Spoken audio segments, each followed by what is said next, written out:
ये टेंशन नहीं लेनी है। मजे तो इस बात के हैं कि अगर ये रीलिस्टिंग होगा तो ये आ रहा है, ये मंडे से फ्राइडे तक दिखेगा। आपको जाना ही नहीं है। जब आपको लालच आ रहा है आप फंस रहे हैं।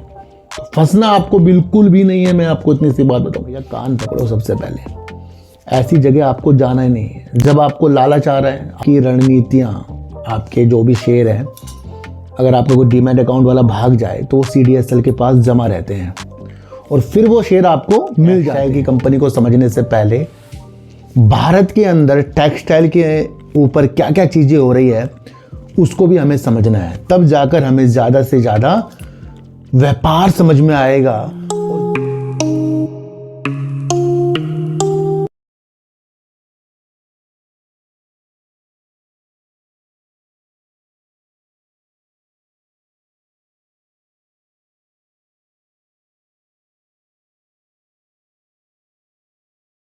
नमस्कार, मैं स्वागत करता हूं आपका अपने ही चैनल पर जिसका नाम है सार्थक बाजार से। आज बात करेंगे सर ट्राइडेंट की, क्योंकि ट्राइडेंट के ऊपर किसी मेरे प्यारे सब्सक्राइबर ने कहा सर वीडियो बनाइए। और ट्राइडेंट को समझने से पहले या किसी भी कंपनी को समझने से पहले, यानी कि टेक्सटाइल की कंपनी को समझने से पहले भारत के अंदर टेक्सटाइल के ऊपर क्या क्या चीज़ें हो रही है उसको भी हमें समझना है। तब जाकर हमें ज़्यादा से ज़्यादा व्यापार समझ में आएगा। और जो कंपनी अपने में वृद्धि कर रही है, अपनी चीज़ों को अच्छा कर रही है, तो उन चीज़ों को भी हमें समझ में आएगा। तो भारत की मंशा क्या हो रही है, क्या क्या चीज़ें यहाँ हो रही है ना, तो उस पर विचार रखेंगे और उससे देखेंगे निर्यात की स्थितियाँ क्या हो रही है भारत के अंदर टेक्सटाइल में। तो उस पर आज हम एक विचार रखेंगे। दूसरा बात करेंगे सुजलॉन एनर्जी के ऊपर। ये जुर्माने लगते ही जा रहे हैं, एक जुर्माना और निकल कर आ गया है, उसके ऊपर भी आज हम बातचीत करेंगे। देखो, सबसे पहले मैं आपको एक चीज़ बता दूं, आपके आस पड़ोस, आपके दोस्त, आपके अलग अलग कोई भी आपके जानने वाले आपको कहीं ना कहीं कुछ ना कुछ लालच के भांति कुछ ना कुछ बता कर जाएंगे। चाहे वो शेयर बाजार हो, चाहे वो क्रिप्टो करेंसी के बारे में हो, चाहे अलग अलग ट्रेडिंग के बारे में हो। आपको विशेष तौर पर ध्यान रखना है, अगर आप शेयर बाजार के अंदर इन्वेस्टमेंट करके ना कमा पाए ना, तो आपके लिए दूसरे बिजनेस भी कुछ मायने नहीं रखेंगे। यानी कि जहां आपको जल्दी जल्दी से पैसा कमाना है, जब हमारे सामने हर एक प्रतिक्रिया कंपनी की आती है और उसको हम समझते हैं और उससे कुछ भी थोड़ा बहुत पैसा हम कमा लेते हैं, तो उसमें अपने को सफल मानिए। और उसी चीज़ का फ़ायदा उठाते हैं दूसरे लोग और कहेंगे कि आप यहाँ कम कमा रहे हो या आपका पैसा फंसा हुआ है। आप क्रिप्टो करेंसी की तरफ जाइए। ध्यान रखना, ऐसी चीज़ों के पीछे आपको नहीं पड़ना है। क्रिप्टो करेंसी हो, कोई सी भी करेंसी, आपके माइंड में कोई ना कोई डालता रहेगा। वैसे मैं आपको बताऊं, हर 5 मिनट 1 मिनट में एक नई नई करेंसी आ रही है और सारी की सारी फॉरेन की आपको देखने को मिलेगी। उनके कोई वजूद नहीं होते और उसके अंदर आपका जो लगाया हुआ पैसा, अब तो ऐसी कंपनी आ रही 6 महीने तक ब्लॉक हो जाता है। वो यही कहेंगे आपको चाहिए आप 1000 रुपये लगा दो, आप 2000 लगा दो। ऐसी मेरे पास एक फ़ोन आया था मेरे दोस्त का, काफ़ी दिनों से मुझे फ़ोन कर रहा है, एक नया काम आया है, बताऊंगा, मिल के बताऊंगा। तो जैसे मैं आज मिला तो उसने जैसे क्रिप्टो करेंसी का नाम लिया, मैंने उसे मना कर दिया। भैया मैम, शेयर बाजार के अंदर जो भी थोड़ा बहुत है संतुष्ट हैं। वो बताने लग गया कि इसका प्राइस पहले 8 रुपये का था जब उसने वो खरीदा था, मतलब डॉलर के हिसाब से 8 रुपये का था उस टाइम। अब उसका प्राइस $1.5 करीब का है, यानी कि 100 रुपये करीब का उसका प्राइस है। देख मेरे पैसे कितने से कितने बढ़ गए हैं। मैंने कहा भैया मुझे उन पैसों से मतलब नहीं है, मुझे उस चीज़ से मतलब नहीं है जो लालच दे रही है। 6 महीने तक उसके पैसे वो निकाल नहीं सकता। भैया जैसे उसने बताया, मुझे ज़्यादा नॉलेज नहीं है इसकी, जैसे उसने बताया मैंने ऐसे आपको आज ये बता रहा हूँ। वहाँ पर आपके ऊपर आपके पैसे कहीं गलत जगह या उधर हो जाए तो वहाँ कोई भी आपकी सुनने वाला नहीं है। पर शेयर बाजार के अंदर जब आपकी रणनीतियाँ, आपके जो भी शेयर हैं, अगर आपका कोई डीमैट अकाउंट वाला भाग जाए तो वो CDSL के पास जमा रहते हैं और फिर वो शेयर आपको मिल जाते हैं। ठीक है। वैसे आपको एक चीज़ मैं बताऊं सर, पिछले 1.5-2 महीने से मेरा अकाउंट फ्रीज था। उसके मेरे जो भी शेयर थे वो मेरे आज दूसरे अकाउंट में आए हैं, पर मुझे मिल तो गए ना। मेरी 3 महीने 2.5 महीने की टेंशन जो थी वो समाप्त आज हुई है मेरी, समझ गए। और बिना बात की, जिसमें हमने कुछ किया भी नहीं, उसके बिना बात की वो चीज़ें हमारे साथ हुई हैं। तो ये मुझे बड़ा अफसोस सा हुआ। अब कुछ निकला ही नहीं हमारे ऊपर, करते रहो जो भी चीज़ें करनी है ना। तो भैया जो ईमानदार व्यक्ति होगा वो हमेशा जीत कर आगे आएगा। तो ये बिना बात की जो टेंशन थी 1.5-2 महीने से मेरे ऊपर चल रही थी, मेरा पैसा भी फंसा हुआ था, तो वो मैंने कहा था 2025 आते आते सब कुछ सही हो जाएगा।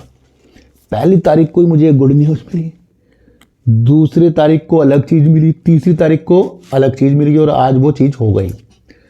तो मैं आपको क्या कह रहा हूँ, यहाँ पर हमारे साथ सरकार है, सेबी है, CDSL है, NSE है, BSE है, जहाँ हम भरोसा कर सकते हैं शेयरों के अंदर। पर यहाँ पर भी कुछ लोग गुमराह करेंगे छोटे छोटे स्टॉकों पे, पेनी स्टॉकों पे, जिनका वजूद भी नहीं होता है ना। तो वो चीज़ें भी आपको समझनी पड़ेगी बाजार के अंदर। तो ऐसी जो भी कोई भ्रमित आपको करे कि ये करेंसी वो ये वो, भैया कान पकड़ो सबसे पहले। ऐसी जगह आपको जाना ही नहीं है। जब आपको लालच आ रहा है आप फंस रहे हैं। तो फंसना आपको बिल्कुल भी नहीं है। मैं आपको इतनी सी बात बताऊँ, बड़ी ही शिद्दत से आज मैंने आपको दूसरी करेंसी की तरफ जो हमारा दिल जा रहा है और लोग इसके एजेंट से बनते जा रहे हैं, थोड़ा सा हमें बचकर चलना पड़ेगा। और बाजार के अंदर सिर्फ रणनीतियों पे वर्क करना है। किसी के कहने बेचने के अनुसार आपको बिल्कुल भी वर्क नहीं करना है। मैं आपको इतनी सी बात बता दूं, BCG के अंदर रीलिस्टिंग वाली न्यूज़ थोड़ी पुरानी थी, कल मैंने आपको बताई, और उससे आपको ये चीज़ें समझनी चाहिए कि ये एक अच्छा काम होगा कि जब ये रीलिस्टिंग होगा। अब ये और अच्छा इसलिए आपको लग रहा होगा, काफ़ी लोग कह रहे हैं सर 50 पे आ सकता है, 70 पे आ सकता है, काफ़ी कमेंट आए 30 रुपये आ सकता है।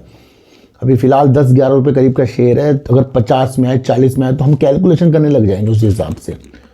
तो भैया उस चीज़ पर हमें नहीं पड़ना है। मैंने आपको क्या कहा है कि जब शेयर प्राइस गिर रहा था तब भी आपने कुछ नहीं किया था, और जब शेयर प्राइस का लिस्ट होगा दोबारा से तब भी हम कुछ नहीं कर सकते। जिनके पास है उनके लिए तसल्ली वाली चीज़ है कि ये दोबारा से आ रहा है। किस रेट पर आ रहा है ये टेंशन नहीं लेनी है।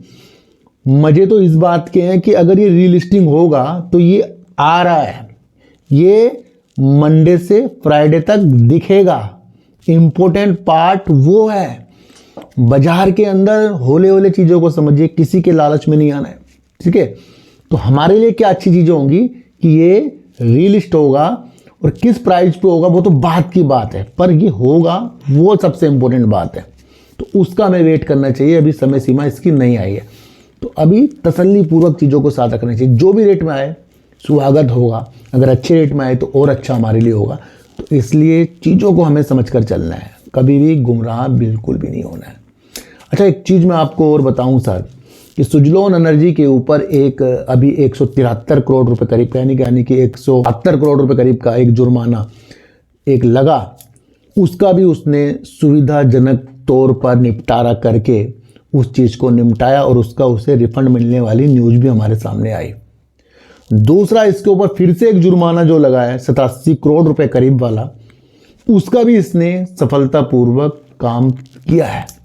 अब तीसरा, इसके ऊपर एक और जुर्माना जो अभी हाल ही में लगा है, जिससे मंडे के दिन इसकी चीज़ों के अंदर हमें चीज़ें समझनी चाहिए कि किस तरीके से ये रिएक्ट कर सकता है। अच्छा, जो भी इसके ऊपर जुर्माने लग रहे हैं वो हैं पुराने, जो हाल ही के दिन हमें देखने को मिल रहे हैं, और 2 को ये सुजलोन एनर्जी निपटाता जा रहा है। तो अब ये मसला और आ गया है, जो सिर्फ मात्र 1 करोड़ का है, पर जुर्माना होता है, चाहे 1 रुपये का हो 1 करोड़ का हो। नेगेटिव चीज़ तो है।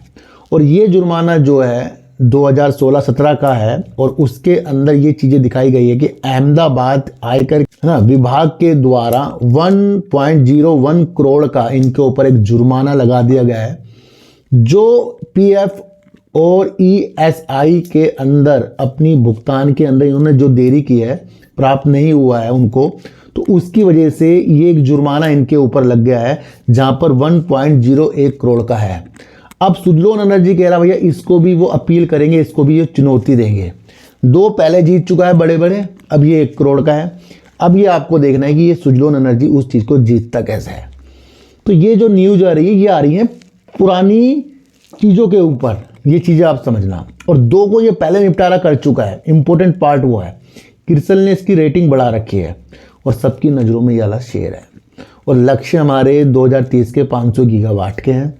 और ऐसी ऐसी कंपनी जो भी हैं वो अपनी सुविधा के अनुसार वहाँ वर्क करेगी, कुछ ना कुछ अपनी सुविधा वहाँ मिलाएगी, यानी कि अपनी परसेंटेज को योगदान जरूर करेगी। तो ये शेयर जो होते हैं अभी न्यूज़ बेस है। हाल ही के लिए इन चीज़ों पे हमें टेंशन नहीं लेनी चाहिए कि भैया जुर्माना लग गया या कल भाग जाए, गिर जाए। हमने तो वो देखा कि ये जो काम करता है उसका एक ज़माना आ रहा है ना। तो वो चीज़ आप समझ कर चलना। तो सुजलोन एनर्जी के अंदर ये न्यूज़ जो आ रही है ये इसको थोड़ा सा निगेटिव तो करके ही जा रही है। अब देखते हैं क्या है कि मंडे के अंदर होता क्या है ना। तो सारी चीज़ों को आपको पर दर परत समझ कर चलनी पड़ेगी। मेन मकसद भारत के अंदर क्या है, टेक्सटाइल का जो उद्योग हमारे सामने चल रहा है ये किस तरीके से और अच्छा हो सके, इसके लिए कपड़ा मंत्रालय भी भैया कमर कस रहा है। और धीरे धीरे धीरे कहीं ना कहीं वो देश के अंदर कपड़ा उद्योग और निर्यात करने की स्थितियां कपड़े पर ज़्यादा सोचता जा रहा है और किस तरीके से इस उद्योग को उभारा जाए। क्योंकि बीते साल से कुछ भी चीज़ें इसके अंदर कपड़ा उद्योग में हमें अच्छी देखने को नहीं मिल रही है। भले बांग्लादेश के अंदर तख्ता पलट हुआ हो, पाकिस्तान में अलग अलग चीज़ें हुई हों, और ये भी देखना चाहिए दोनों यहाँ के प्रतिस्पर्धा है, क्योंकि वो भी कपड़े में काम करता है, बांग्लादेश भी करता है। विश्व में 6ठा सबसे बड़ा कपड़े के उद्योग में निर्यातक कौन है? 6ठा है, 6ठे नंबर पे आते हैं हम, भारत। तो ये आप समझ कर चलना। अच्छा, एक न्यूज़ निकल कर आई है जहाँ पर एक रोशनी डाली जा रही है जिससे टेक्सटाइल की चीज़ों को हमें समझा जा सकता है। और वो ये न्यूज़ है कि 7 मेगा पार्कों के लिए 18,500 करोड़ रुपए की कपड़ा उद्योग की क्षमताओं के लिए साइन यानी कि हस्ताक्षर हो गए हैं, जहां पर 18,500 करोड़ रुपए तक कपड़ा क्षेत्र में निवेश होंगे। और वो 7 मेगा पार्कों के लिए है। और इसके लिए ये भी देखा जा रहा है कि पीएम मित्र से जाना जाएगा, ये पार्कों को जो जाना जाएगा पीएम मित्र के नाम से जाना जा रहा है। और इसके अंदर इंफ्रास्ट्रक्चर की चीज़ें, जो बुनियादी ढांचे होते हैं, उसकी भी शुरुआत हो गई है। जैसे कि जहां पर ये चीज़ें होंगी वहां के लिए पानी की सुविधा, बिजली की सुविधा और सड़क की सुविधा पे चीज़ें शुरू हो गई हैं। तो यानी कि देश के अंदर मेगा पार्कों की स्थितियां कपड़ा मंत्रालय अपनी विशेषताओं के अनुसार हमें बता रहा है। और 18,500 करोड़ रुपए इस तरीके की क्षमता को बढ़ाने के लिए 7 मेगा पार्कों के लिए ये चीज़ें करने की उद्देश्य सामने आ रहे हैं। और देखने को ये मिल रहा है कि भूमि अधिग्रहण की चीज़ें भी सुनिश्चित हो रही हैं। ये भी आप समझ के चलें, क्योंकि भैया जब टेक्सटाइल की कुछ पार्क बनेंगे, फैक्ट्रियाँ बनेंगी, तो क्या वहाँ भूमि नहीं होगी? तो भूमि का अधिग्रहण और पर्यावरण की जो मंजूरी है वो भी इसके अंदर शामिल है। वैसे देखने में ये आया है कि गुजरात हो गया, तमिलनाडु हो गया, कर्नाटक हो गया, आपका उत्तर प्रदेश हो गया, तेलंगाना में पीएम मित्र जो इस तरीके से पार्क उस स्थलों के लिए पर्यावरण की मंजूरी जो है ना उनके लिए उपलब्ध है। ठीक है, तो इन राज्यों के अंदर जो मैंने आपको चीज़ें बताई ये आपको समझकर चलना पड़ेगा। अच्छा, ये हो क्यों रहा है? ताकि देश की अर्थव्यवस्था और कपड़ा क्षेत्र का जो निर्यात हो उसके अंदर अच्छे से अच्छे संकेत आ सके। तो यहाँ से जो चीज़ें हमारे सामने निकल कर आई है ये रंग डाल रही है कपड़ा उद्योग के लिए। भैया कोई सा भी शेयर हो, आप उसकी तेजी गिरावट से अगर आप चिंतित हैं, खुश हैं, तो वो हमारे लिए कोई वैल्यूबल काम नहीं हुआ हमारे लिए। क्योंकि तेजी और गिरावट तो किसी भी शेयर में आप देख सकते हो, कभी ना कभी मिलेगी देखने को। एक चीज़ होती है कि हम किस तरीके से अपने पास कुछ चीज़ें होल्ड करें, क्या वो चीज़ हमारे सामने है, तब जाकर वो बेस्ट संकेत हमारे सामने दिखते हैं। वरना तेजी और गिरावट से निकालना, तेजी में रखना, ये इस वजह से अगर हम किसी चीज़ को रखेंगे तो हम काम कहाँ कर रहे हैं शेयर बाजार में। तो उन चीज़ों को आपको समझ कर चलना पड़ेगा। तो ये बहुत बड़ी न्यूज़ है जहाँ पर 18,500 करोड़ रुपए 7 मेगा पार्कों के लिए हस्ताक्षर हो चुके हैं भैया निवेशों की स्थितियों के साथ। इंपॉर्टेंट चीज़ और निर्यात की स्थिति को बढ़ाने के लिए। अच्छा, ये जो चीज़ें मैं आपको बताया है कि भाई पार्कों के लिए ये हो रहा है, देश के अंदर ये निर्यात के अंदर चीज़ें होंगी, ये क्या क्या रंग डाल रहा है हमारे अंदर?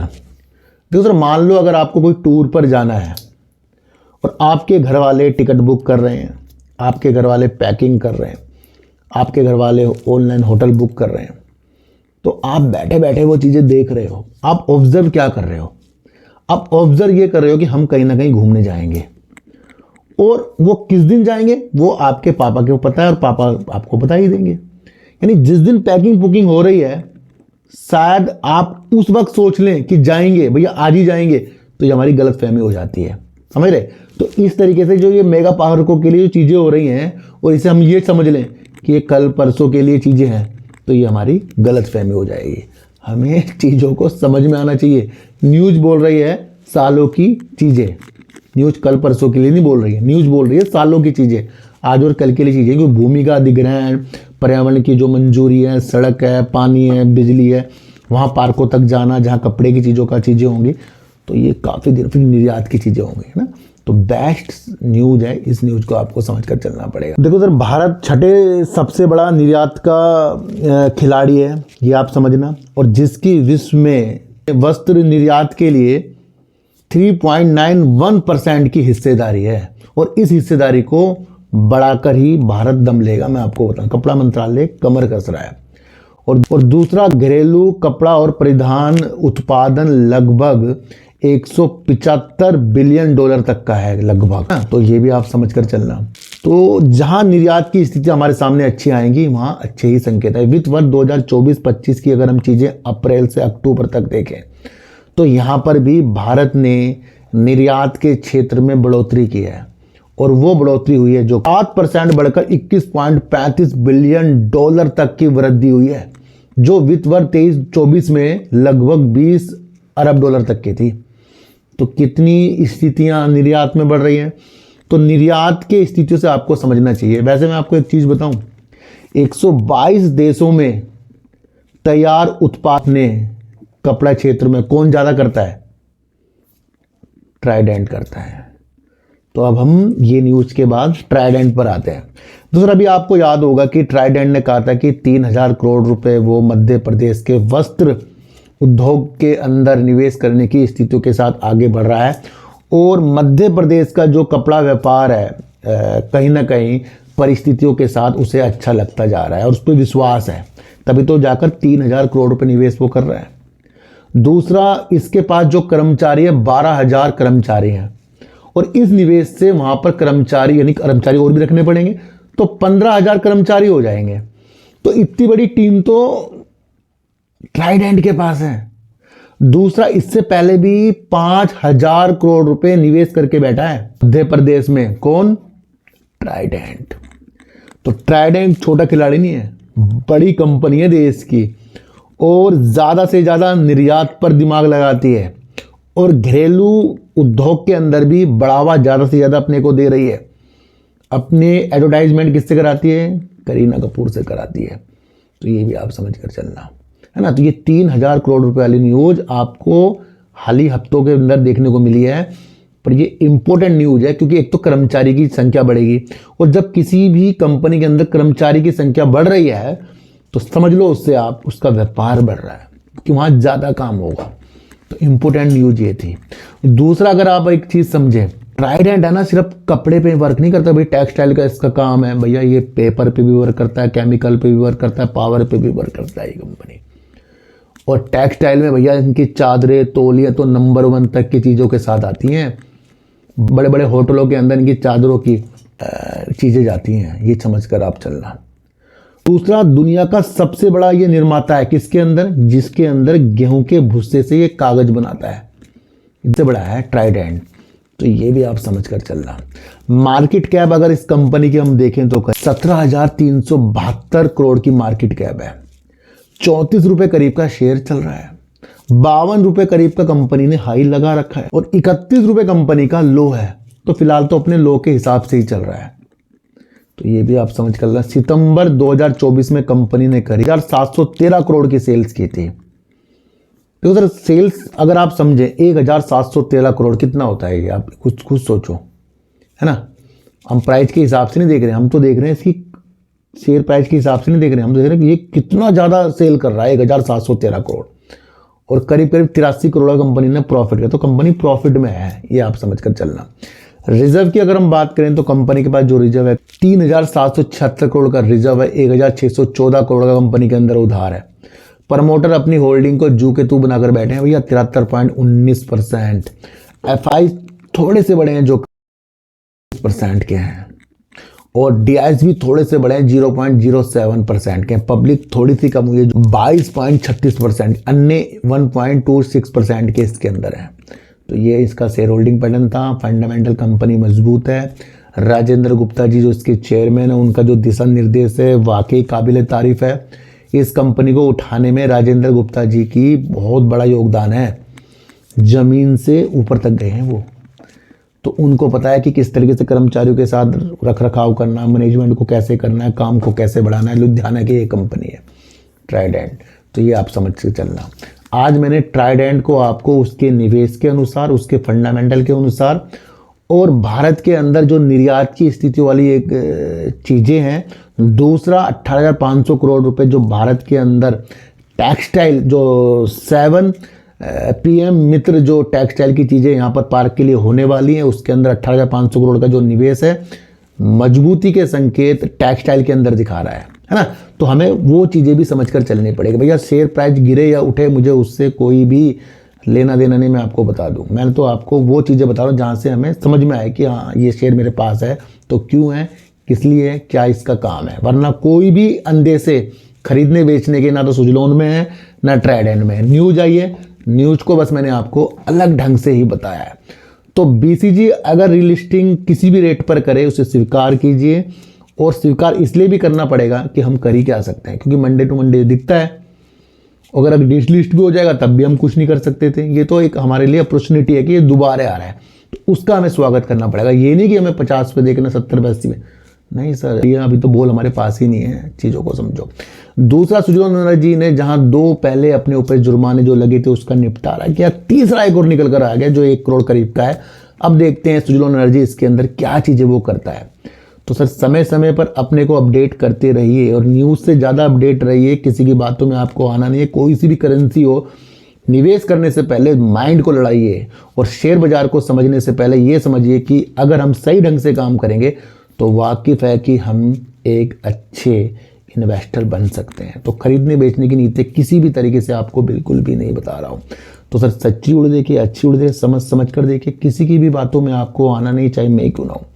अपनी एनालाइज को इतना तेज कर लो कि कोई भी आपको हाथ पकड़कर शेयरों को खरीदवा बिकवा बिल्कुल भी ना सके। मैं आपको बता दूं, टिप्स से दूर रहिए, और ऐसे लोगों से दूर रहिए जो झूठ बोलते हो और जो लालच देते हो। तो सर चींटी को आटा दीजिए, गाय को रोटी दीजिए, और अपने बच्चों को ज़्यादा से ज़्यादा प्यार कीजिए, क्योंकि बच्चे ही आपकी मासूमियत से किस्मत पलटेंगे। तो फिर मिलेंगे आपसे इन वीडियो के साथ, जब तक के लिए नमस्कार।